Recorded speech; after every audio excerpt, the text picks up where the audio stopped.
literally the movie is We're like going to tell done. you who done it. We're going to tell you who done it. Yes. Okay? And this is a who done it. This is a who done So it. this is one that you should go watch the movie first and then listen to the podcast. And if you're not because you're going to know who done it. Yes. Hi, I'm Caitlin. And I'm Charlie. And this is Outsmarting the Shadows, where we help you survive horror movies. That we do. And this is little Milo. Yeah, well, Milo's on a licking binge. Like he goes on little licking binge sometimes. He's a licker. Yep. So what did we watch today? Well, I mean, if you read the title, you know. it was not Poltergeist. It was not Poltergeist, like we said. We said it was going to be Poltergeist yesterday, but we didn't do that. You know why? Because we can do what we want. Because we're adults. Yes. But realistically, it was because we sort of forgot about The Haunting of Venice. Yes. Because we were just so involved in trying to get this podcast going. And it's a movie that we're both obsessed with this detective. I'm not obsessed, but it's I'm I like the stories. I mean, I was like, should we watch it? It's not really a horror movie.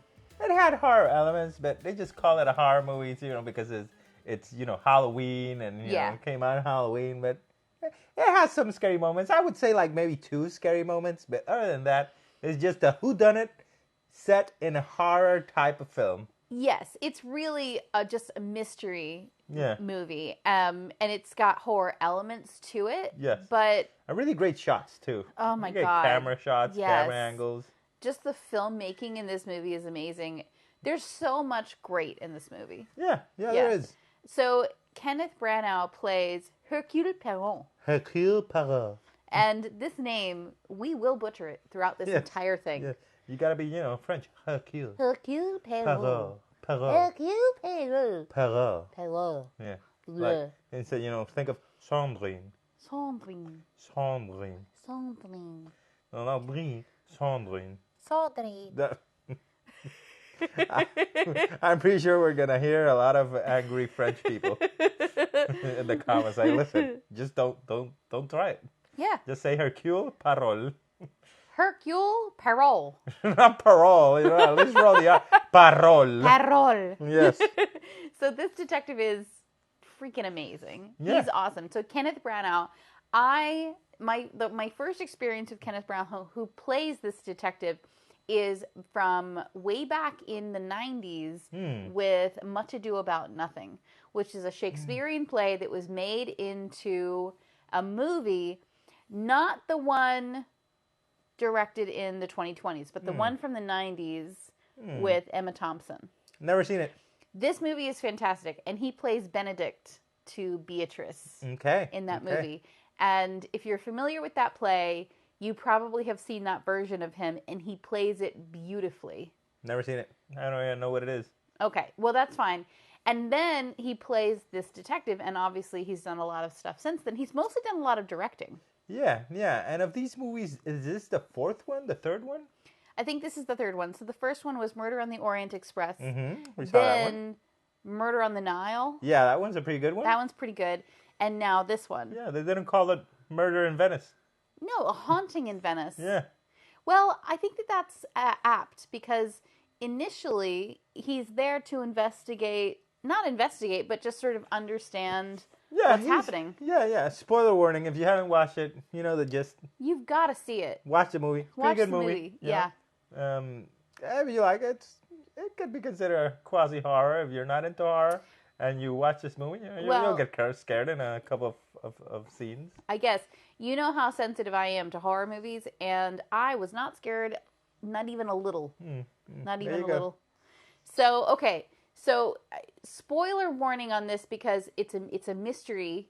So, if you are spoiled on it, literally the movie is We're going to tell you who done it. We're going to tell you who done it. Okay? And this is a who done it. This is a who done So it. this is one that you should go watch the movie first and then listen to the podcast. And if you're not because you're going to know who done it. Yes, and if you're not a fan of horror movies, this is the episode with us that you will enjoy. Yes. So if you like whodunit movies. If you love whodunit, who doesn't love whodunit? Yeah, I don't know. Are you one who doesn't like whodunits? Yeah, if you don't like whodunits, tell us why you're so weird and messed up. Yeah, write a comment down below. Write a comment. So, also, I need to let's discuss the hats. Oh yeah, there were there a were lot of some- cool hats. At one scene, at the first scene, he uses a nice bowler hat, which he Yes. doesn't use ever again. Ever again. Yeah, he has a bowler hat for gardening. Right? It's his specific gardening bowler hat. And if you notice the canvas on his shoes carefully tied, he's so precise. It would be cool if those type of hats were still a thing today. They're not. Why not? Why can't we make it a thing? You can make it a thing, but if you're gonna look at this weirdo, look at this fancy weirdo. Yeah, but do we care about what other people think? No, but I'm talking. It's one thing. mainstream In one society. thing, if you wear a hat. Right. I'm talking about everybody. Yeah, it would be nice to see a sea It's of bowler like hats. baseball hats. Yeah. You walk down the street, nobody's gonna bat an eye if you're wearing a baseball hat. Yeah. But if you're wearing a nice black bowler hat. a 12-inch top hat, people are gonna go, that's interesting. That's a choice. Yeah, that's a choice, and they're never gonna forget that. Yeah, that's true. Yeah. And I mean, fedoras for women are still sort of a thing, but you're Yeah. considered high fashion Yeah. if you wear those nice hats. Yeah. And it's not like mainstream. And I would really like to have hats. The only thing that I dislike. And capes. And capes. Oh, Yeah. good idea. Hats and capes. That would be yeah, nice. some tuxedo capes. Yeah. Yeah. Now, the only thing that I disliked about that era where everybody wore hats is that if you didn't wear a hat, you were a whore. You what? Kinda. A woman is also men? If you didn't wear hats, you're a whore of a man? Well, if you didn't wear a hat and you were a man, you were not a gentleman. Oh, okay. You were not proper. Okay. You were one of the slovenly. You're from Flea Bottom. Right. Yes. You're from Flea Bottom. Okay. Whereas if women didn't wear hats, it was like, oh, what a scandal! Your hair is exposed. Yeah. Oh my you're God. A woman from the night. Yes. Yes. So but the hats in this, and then the lady writer whose character name I always forget. Yeah. I call her Apple Lady. Yeah. Because she was associated with apples, the entire time. She brought him apples. She brought apples.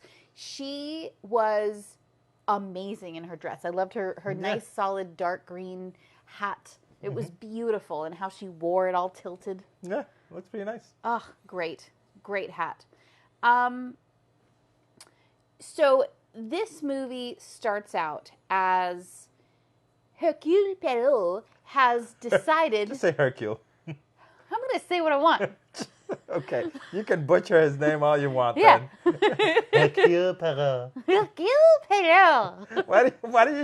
Why do you sound like a chipmunk? Hercule Poirot. I sound like that because when I speak a name that is odd, it gets more and more into the nasals because of the nerves. So if you learn French, you're just gonna sound like a chipmunk. Hercule Poirot. Yeah. Oui, mon chéri. Bonjour, monsieur. Bonjour, monsieur. T'aimes ça la salope? Croissant? Oh, Jesus. So, I apologize to anyone of any kind of French Yes. descent or language. We are butchering it. I am not an expert by any means, but listen to my really gorgeous American accent. It must be so pretty to you. Jesus. Yes, it is. Well, it is. Yeah. Just So, in this, Hercule Poirot is trying to retire, Yes. which is not working or he's out for already him. retired. He's retired, but it's not going so well. Yeah, he has like a strong man that doesn't let him get cases. Yes, he has a bodyguard, and I love the bodyguard's entrance, Yeah. where he just clotheslines someone. Right. Doesn't even punch him; he And clotheslines then he's them. like, the next time you touch him, I'm gonna keep your hands. I was like, so you're gonna saw someone's hands off? That's a strong defense. He takes his job seriously. He really does. He really Hercule does. must be paying him pretty good moolah. He must. That is something that I really loved about this. That the rich people and the poor people, because there's the two servants in this movie. Yes. The Hercule treats everyone equally. Yes. He treats everyone as you are a human being and you are a suspect. Yes. Everybody's a suspect. Everybody's a suspect. Even the little kid. Even the little kid, yeah. So he goes to a fancy party at the behest of his writer friend, who has come to him saying, "Your life is boring now. Come with me and investigate that of the divine, of the ghostly apparition of this lady who I couldn't figure out." Yeah, well, the lady is, which she insults him saying that, is like, the smartest person I know, which is me, can't figure it out. So I went to the second smartest person I know, which is you. Meaning, she thinks you are dumber than I am. But I love that about them. He was like, what? Right? I thought their dynamic was very rat-a-tat. Yes, you know? Yeah. It was very cute. To check on this medium, played by Michelle Yeoh. Ah, Michelle Yeoh. What a wonderful actress she is. And she played this role so subtly. Yeah. It was really well done. Really nice. Yeah. And her hair was gorgeous. She had this big white stripe in her hair. Now, this being a survival tips, will we get into survival tips in this movie? We must, yes. Okay. So, survival, I think, in whodunit is even more delicious than in horror. What do you mean even more delicious? Well, okay. So, in whodunits, people have been murdered, but the object is... You must try and be not the ones that are murdered first. Well, yes, you can't be murdered first, you can't be murdered second, and you also kind of have to be investigating the entire time. So all of our rules are new and shiny and different. Because it's not about just leave. Like, you know what I mean? Because ultimately, it is quasi-horror, and there are ghosts, but they're all hallucinations. Yes. And hallucinations can't kill you. So y'all have seen it, right? I'm really, really... I don't know why. It's like you're a person in front of me who said, yeah, I saw it. And I'm like, are you sure you saw it? Because I'm about to give away a really big piece. I mean, they saw it. And if they didn't, well, it's up to them. All right. Y'all are responsible. So, you know that the honey was bad. Yeah. The honey was poisoned. I mean, I didn't catch up on the honey, but you got it immediately. Immediately. It's the honey. The honey is giving them hallucinations. Even before she talked about the honey, the hive, when they went into the room immediately and we see a cup on the edge, I was like, she was poisoned and that looks like tea. She was poisoned in the bedroom with the tea. Right. I immediately was Solved. like, something is... Because, listen, you have to eliminate everything that is fiction in a whodunit. And if you go in it with any whimsy, assuming there's ghosts and stuff... Then you lost. You're not... Your logical mind is gone. Yeah. And so you're going to be one of the dead ones. Exactly. And what I figured out initially was... She was fine and she went crazy. And I said, if she was fine and she went crazy, that means she doesn't have a medical illness that was genetic. That means she also, there's no spirits, so it wasn't a spirit. That means she was drugged. That's it. The only option is that she was drugged by something. We just have to figure out, was it mold from the walls? Was it intentional? Was it an unintentional poisoning? But if it was long-term and it was consistent, then that means somebody was drugging her consistently. And it's very hard for consistent drugging to be an accident. So therefore, her mother. So, and especially when they said night and day, I was like, it's the tea. And what's in the tea? And hopefully they'll reveal that. Yeah. And they did. Honey. And I was like, oh, okay. And especially right when Hercule Poirot. Hercule Poirot. Right when Hercule Poirot. Right when he. The chipmunk comes again.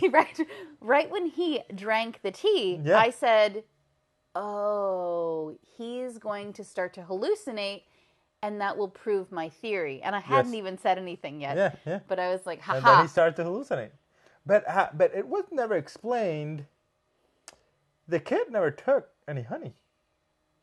No, but remember, he says, I too was a child once who craved attention. Oh, okay. So the implication is... He's just making it up. He's making it up. However, he also is a child who's extremely observant, obviously, because he knew the name that Alicia told her mother about that she was in those letters, because he observed his father so much. And his father was in love with her. So he observed everything about their entire lives, and children are naturally very observant. And he was smart, like Hercule He was Poirot. very smart, and I think sometimes that sensitivity, especially when you're reading Edgar Allan Poe like he was, I think you can start to perceive information without knowing you're perceiving information. And that can come across as spirits. The same way when Hercule Poirot, when he saw the little girl, we know that he previously must have seen that image of Alicia when she was a child. Yeah. And he manifested that. I think any smart person is constantly quantifying data so much that they have no recourse but to imagine things.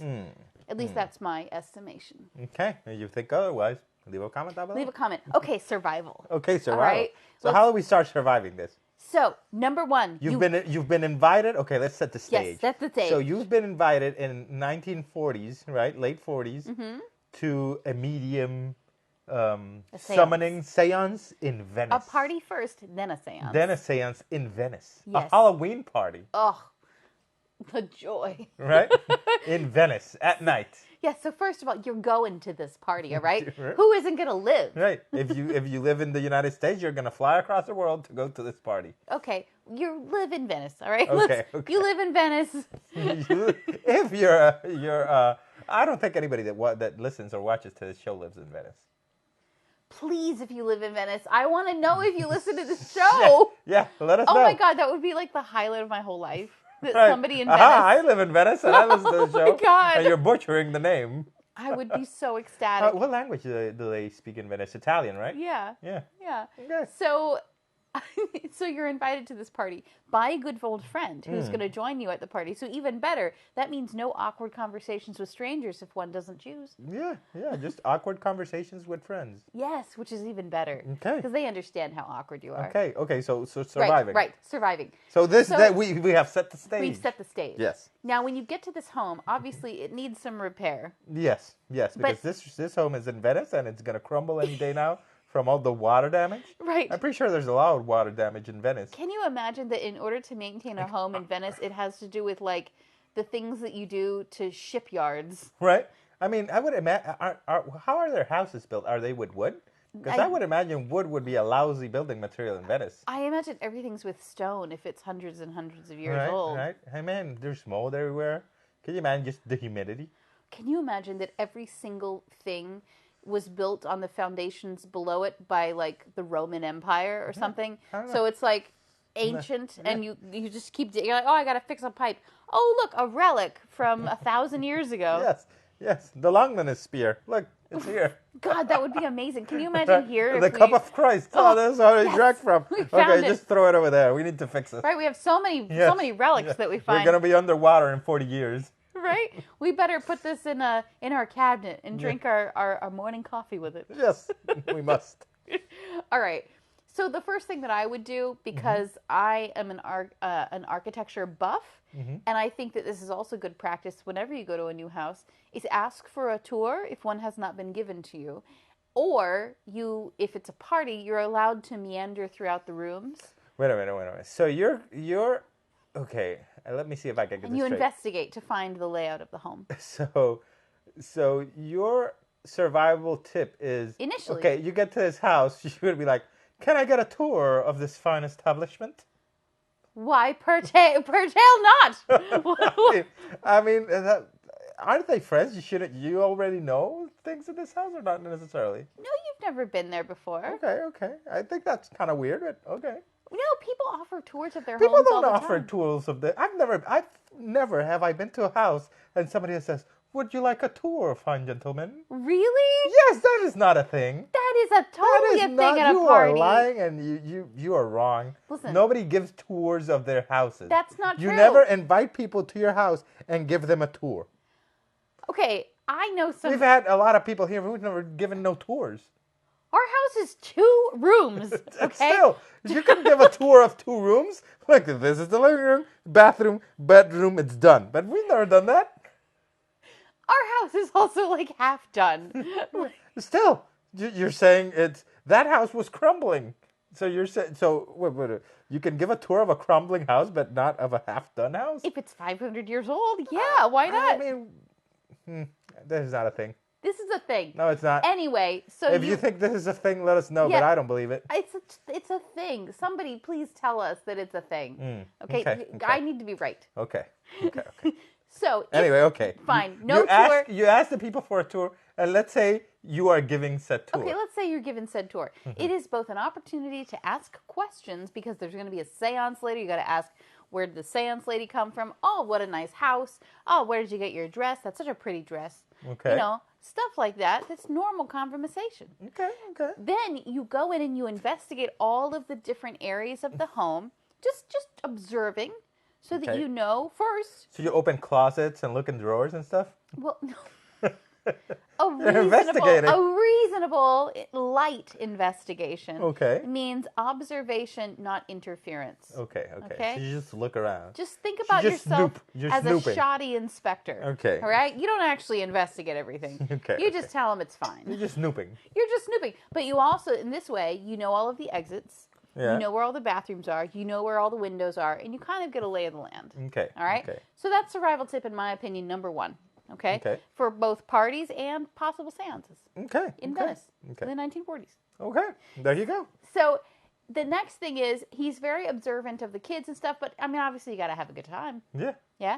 But then I think that you need to, during the tour possibly, get the players that will be involved in the seance. Maybe you meet them. Who knows? You know. But didn't he get a tour? No, he didn't get a tour of the house. No, there was no tour. He was just walking around and looking. Okay, where's the seance thing gonna be? Which was very, very smart of him. He actually did what I said.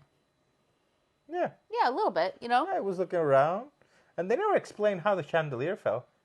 Maybe just how he said, old house. And they're walking around it, that's why it fell? Yes, it's an old rotting house, and it's not accustomed to having so many people there. A lot of children just stomping on the floor. Yeah, just stomping around. Okay. I also would, if there was previously a murder in the home, I would ask more questions about that before I went. Just being the world's top investigator that I am of Hercule Poirot, I would want to know about that. Yeah. I guess. But maybe he did, because he knew that the cop guy that was his bodyguard was No, he deduced. Oh, he deduced. Yeah. I thought he knew. Elementary. Yes. I don't know what I'm talking All right, about. he did. I don't know if they were. Isn't that the other character, investigator? Sherlock Holmes. Oh, yeah. Yes. Not the same person. Not the same person, but interesting and similar methodology. They should do a movie of both of them. Oh, together. Investigating stuff. Oh, trying to up each other. Yeah. The egos. I want the ego clash. Yeah, the clash, right? And then the other investigator. Which one? The one who's played by the old James Bond. The investigator played by the... Who's the old James Bond? The most recent James Bond. The most... Daniel Craig? Yeah. Daniel Craig. Yeah. He plays that investigator. Yeah, in those movies. I forgot what his name is. He plays Benoit Blanc. Ah, Benoit Blanc. Yes. But they are so over-the-top characters, all of them, that it would be an intense movie. Can you imagine Benoit Blanc, Hercule Poirot, and Sherlock Holmes as played by who's the Avenger Man with the iron things. Avenger Man with the iron things. I am a huge Marvel fan, and I can't remember this name right now. The Avenger Man with the iron things. You mean Iron Man? Robert Downey Jr.? Robert Downey Jr. Daniel Craig did not play Iron Man. It was Robert Downey Jr. No, yeah, but Robert Downey Jr. as Sherlock Holmes. He played Sherlock Holmes. I like the other Sherlock Holmes a lot better. Which one? The one that looks like a weasel.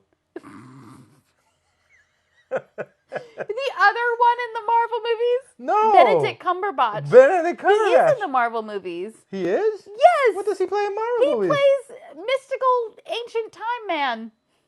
What? He plays the time dude. Oh, yeah. Doctor Strange. Doctor Strange. Yeah. Yeah, but there's a meme like he looks like, is it a weasel? He looks like an otter. Like an otter, He does look like an otter. No, but there's a show of him that he plays Sherlock Holmes. Yes, I know. And that is, in my opinion, that is the best version of Sherlock Holmes. I want all four. Okay, all four. All four. So Benedict Cumberbatch is Sherlock Holmes.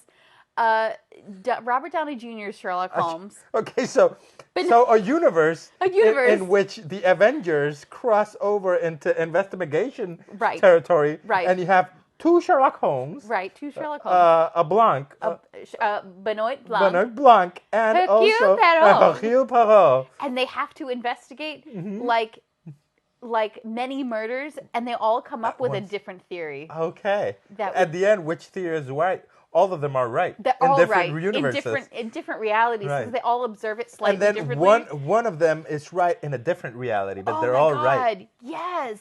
And it could then, you know what you could do in the end of the movie? You could be like Clue, Uh-huh. where like they go, or it could have been this one. Yeah. You know, it started spoil Clue. I think we should call some script writers. Let's do it. Yeah, and just pitch it to someone. Yes, this would be great. Judy just, to get the intellectual property from Disney, right?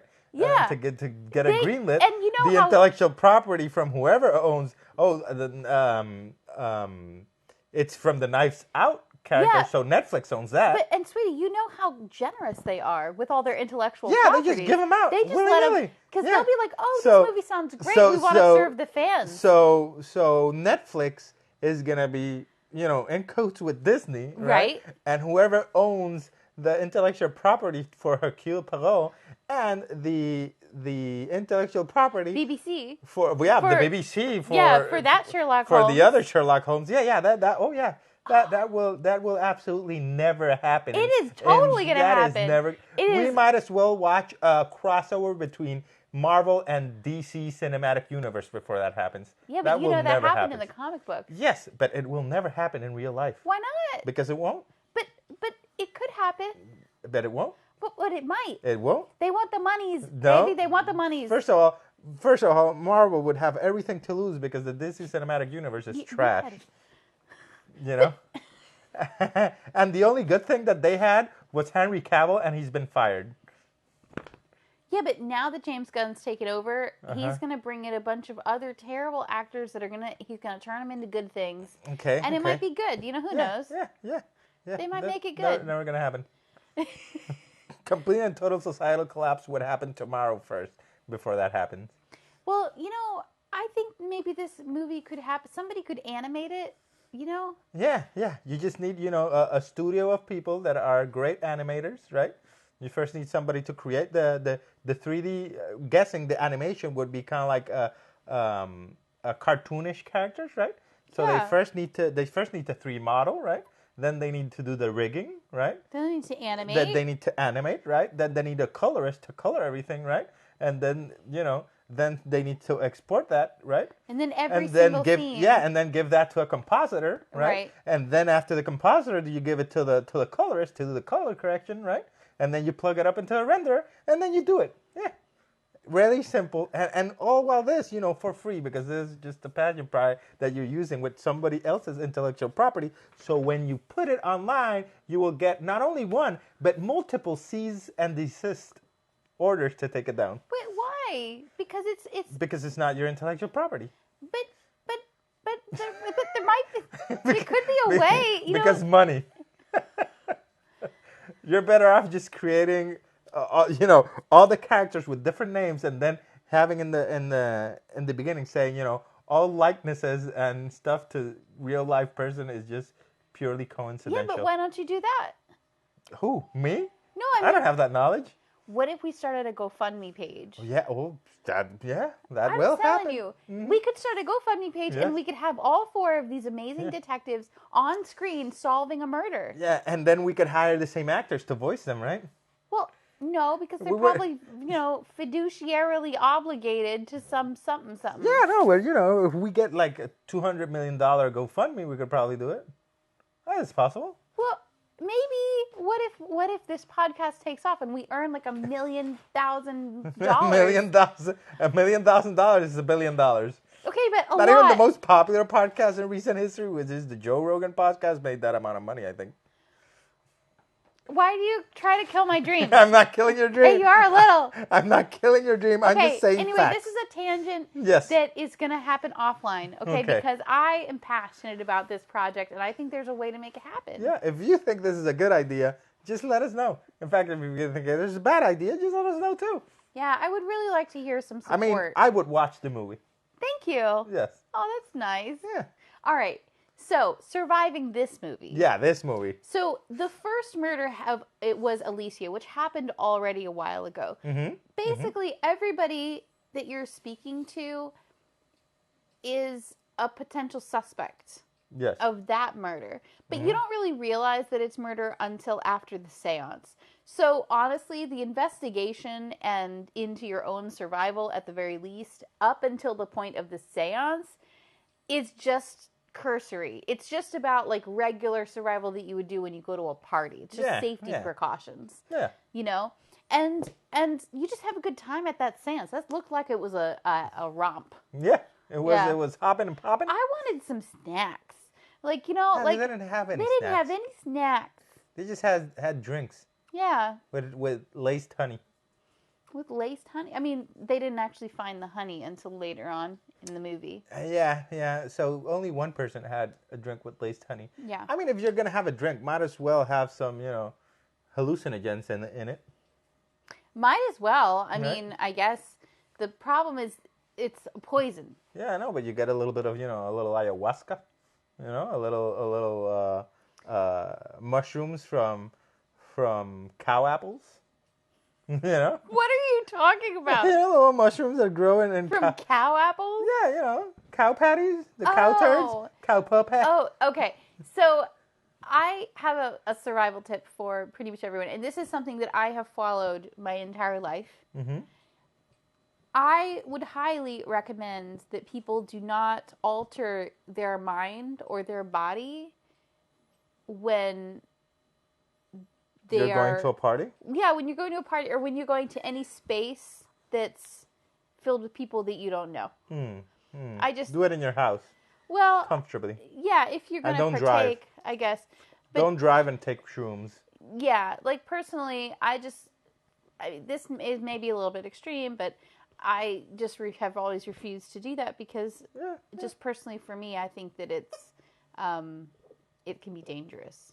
Yeah. So, in this situation, definitely. Yes. All right. Not if you're going to a seance, because pretty sure if you take hallucinogens and then go to a seance, you're going to have a trippy time. If you take hallucinogens and you go to a seance, it might be a better seance. You think? I mean, it would be super dangerous and don't ever do it, but it would be really cool. Right? Just feel like the idea. Like the walls are talking. Right? Oh my God. There are ghosts. Ghosts exist. They live in my eyeballs. I found my spirit ghost. Right? Yeah. So, after they have the seance, obviously the idea that Alicia was murdered is put out there. And we know immediately. Yeah. Oh, Milo. We are filming a podcast. Listen, now it's not. I'm going to take this away. Okay? Your little toy is going to be safe here. It's not going to move, but you just have... It's not for you right now, buddy. Okay? You were saying. Okay. Y'all really, who are listening and not watching, you have to check out the visuals of this because it's a lot better than just audio of us being interrupted by a dog. Milo is excited about his little squeaky toy. It's like he is... It's like it's like he's hypnotized by it. Everywhere it goes, he wants to pick it up. He even, look at his hair, he gets nervous. He shakes. Ha! Okay, here you go. Just don't squeeze it. Make him go away with it. So that just let him be. Okay. Uh-huh. Okay. Anyway, you were saying. All right. So, I think after that point, then that somebody is in danger. You know that she's in danger. Okay, I'm going to just take the toy because I don't like the noise while we're filming. Okay. It's gone. No toy for you. It's gone, buddy. Okay. Come on. So, and the fact that no one suspects that right off the bat is a little bit strange to me. Yeah, because at this point, all he's trying to do is debunk the quackery of the lady. Yeah, that's and he true. does it immediately. Yeah, he does. She's not really a seance. You're just making everything up, and she was making everything up. He pulls out the assistant from the chimney. It's actually a pretty interesting scene. All of that is really cool. But they never explain how she could change her voice to be that of the daughter. No, they don't. Yeah, they don't explain that. Okay. So once he puts on the cape and stuff. I think that when he puts on that cape and she murders him. Well, he didn't put it on. She put it on, which I found a little bit weird. She didn't go like, "Listen, what are you doing?" He put on the mask and then the cape, and he just stayed like, "Okay." But I think it's interesting that this whole movie was also about him not really living his life until there was a murder. Right. Until there was a murder in front of him, he wasn't truly engaging with anything. He was barely using his brain. Yeah. And then once he had the cape and the mask, the murderer tried to kill him because Yeah. they thought, the murderer It was thought her. he was the seance lady. Yeah. Mm-hmm. Yeah. So once she dies in the coolest way. Right. Immediately she dies, and then that's where the whodunit started. Whodunit. Yeah. And I think it's really cool that when she falls onto the statue, I always wonder, like, how did they get her body down? Because later on, like, the doctor's trying to do an autopsy on her. Right. You probably needed a ladder. It was raining. You got really wet, you know? Yeah. You pulled her off. You probably had to scoop her innards. Were probably all over the place, you know? And then you had to lift her, like, she's really, I mean, a body is heavy. You got to lift her all the way over. All the way up. Yeah. Grab all the innards, you know? Probably pierced her intestines, so it probably smelled like poop. You know? It just must have been awful. Just all the blood and all the poop It's everywhere. interesting that we find out that the doctor is pretty incompetent after that. Yeah, right. He is, but you know, he's struggling with his PTSD. Was back then wasn't called PTSD.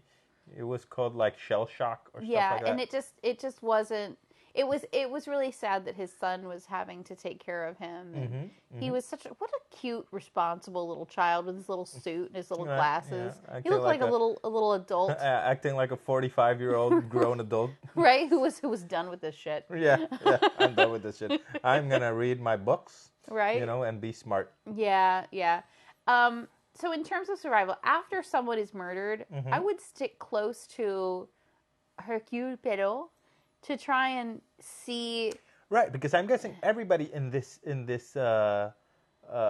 place knew that he was the world-renowned investigator. Yeah. Well, except for who was the one? The kids or something. They were like, "Oh, so you're inspired from her books? Like you got inspiration from her books?" Okay, so and it's the other way around. Right? That was funny. He was like, I loved his micro expressions. Right. Every few seconds. I don't know. I think it's the other way around. She got famous off of me. Right. That was really funny. I love the story of her assistants. Okay. Her two assistants, they were from Russia, and they were just really cool. They were really. I love that they wanted to go to Missouri. Yes, because they never finished the movie. Yeah. Anyway, survival. Okay, survival. So at this point, you can't leave. Okay. Because Hercule Poirot won't let you on leave. The case. Yes. I would suggest that everyone stay in one room. Yeah. I don't know why. Until morning. Yeah, until morning. Everybody. They all separate. Yeah, they all separate to do their own things. And I know he has to do interviews, but why can't he do interviews like, okay, everybody stay in this room. I'm going to go with my assistant to this one other room and come back. Yeah, he's interrogating. Yeah, but like that's it. You go in one other room and you come back and everybody stays in that room no matter what. Yeah, but if you do that, there's no movie. Well, it's a good survival tip regardless. I mean, I guess, yeah. Everybody in the same room until you see the light of day. If you can't manage to get everybody in one room, because you can't control other people in this situation, I would suggest that you go into a room that has one entrance and one exit, like a bathroom. It doesn't have a window. Okay. And that is where you are going to stay. I mean, it could have had a window here in Venice because this house had like 15 floors for some reason. It did, but remember the little bathroom that he went in a few times? I would stay in that bathroom until morning. They're like, what, 7 people, 8 people in that little bathroom? They're not going to fit. No, I'm talking about survival. Oh, the survivor, yeah. If you're trying to survive and you're not investigating, you need to go into a room that doesn't have Yeah, but if that happens, that doesn't secure your survival because if everybody else separates, somebody could come in and, bam, murder you, and then you're dead. And then you become another piece of the puzzle of the whodunit. Yes, that is a possibility. But if you're in a room that has one entrance and one exit, so if people are tracking you down to kill you, just period, it is best to be in a room that has one entrance and one exit. Yeah, but not that small. Because what if they have, an AK-47 or an AR-15? It's the 1940s. Okay. I guess there's no AR-15s in the 1940s. If they have an AK-47, where would you suggest they hide? Clearly, in your, panic room. That when it's not your house. Right, that the walls are made out of, 2-inch thick lead. So all of our viewers, you, in order to really survive, apparently you have to be a millionaire. No, not really. And have a panic room. Yeah, a panic room. Do we have a panic room? No, we don't. We have a refrigerator. Yeah, it's right there. It's close enough. Nobody's going to suspect that.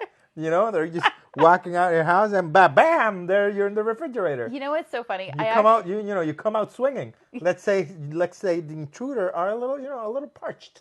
They want a little water. They open the refrigerator. You jump out with your knife and you stab them in the neck.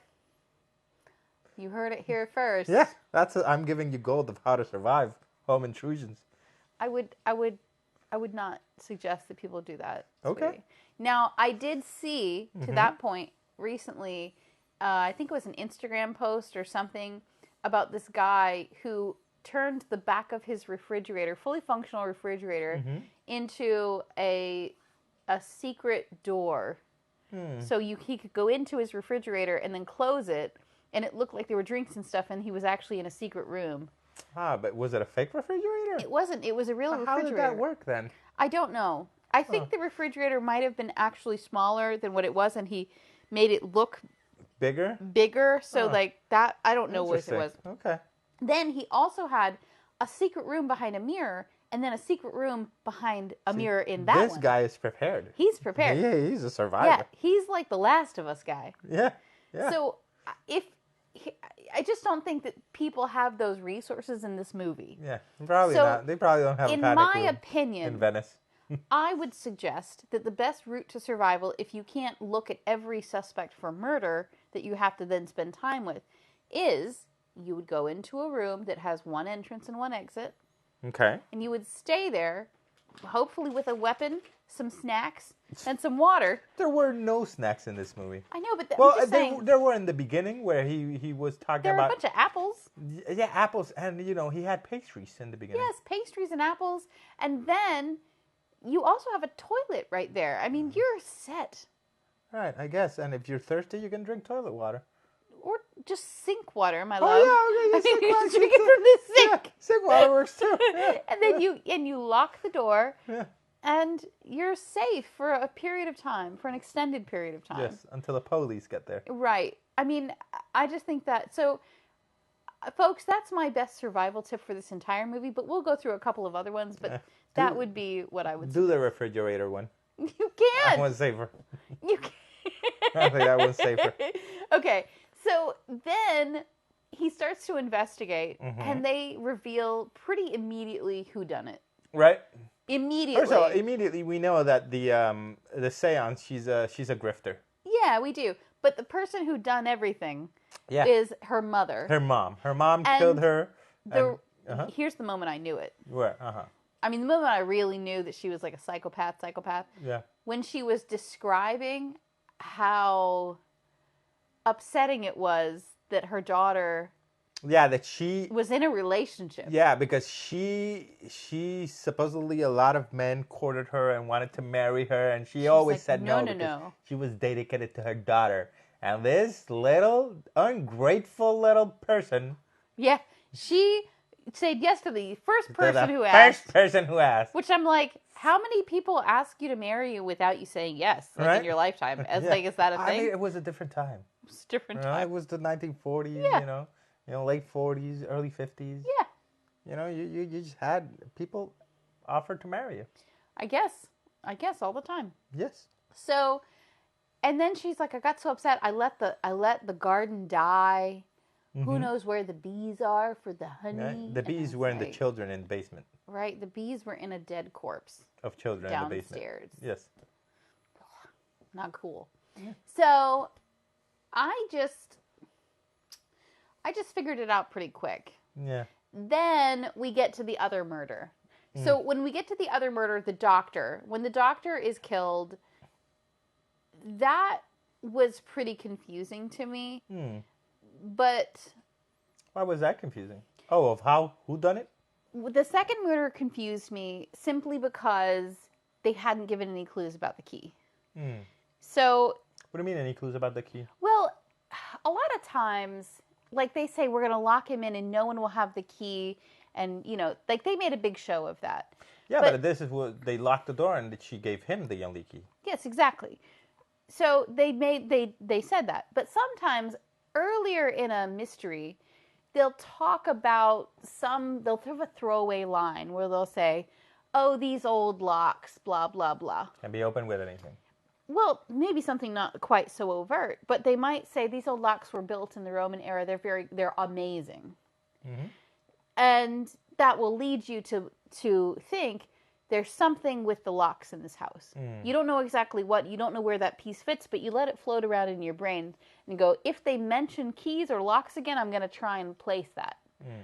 And they made no mention of anything like that. Yeah, but because it had nothing to do with it. Exactly. Mm. That's why it was confusing to me, how he might have died if someone wasn't able to gain access to that room. Yeah, nobody needed to gain access. Yes, I know. That's why it was confusing to me initially. It wasn't confusing to me. He killed himself.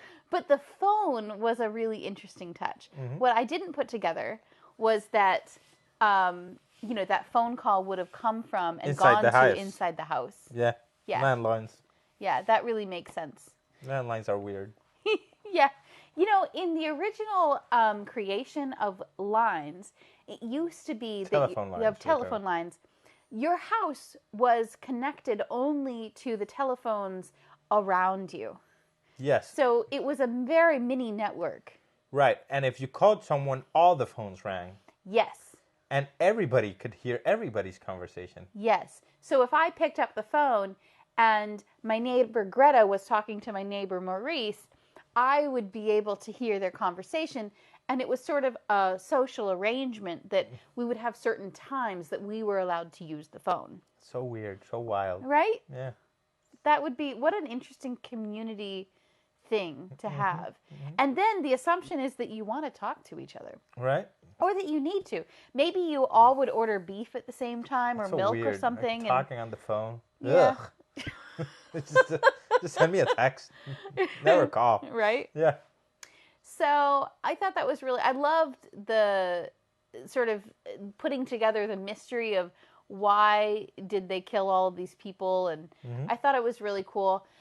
I mean, surviving a whodunit, I think comes down to not committing the murders, finding a place to hide from anybody who could be the murderer. Or which, in a whodunit, could be anybody. Yeah. Even your best friend. Yeah, or sticking with the lead investigator. Yeah. But then it could be the lead investigator. Not when it's a famous detective like Hercule Poirot. Yeah, or LeBlanc. Or LeBlanc. Yeah, I don't think it would be him. Or Sherlock Holmes. Or Sherlock Holmes. It might actually be Sherlock Holmes. He was high a lot. Yeah. Even in the books. Yeah. Yeah, so how did you guys survive this movie? We would love to hear about your experience with A Haunting in Venice and with Hercule Poirot in your own experience. Have you read the Agatha Christie books? Have you watched the Poirot BBC series? And are you interested in... The Sherlock Holmes, you mean, BBC series? No, there was a series about this detective.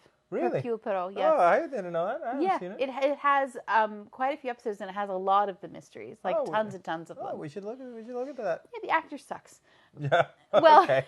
Well, we're probably comparing him to this actor. It's true. I mean, this one, I watched that one as the original. That was my introduction to that character. Mm-hmm. But this guy, I mean, Kenneth Brown is so amazing that it's hard for me. He has the handlebar mustache. Yes.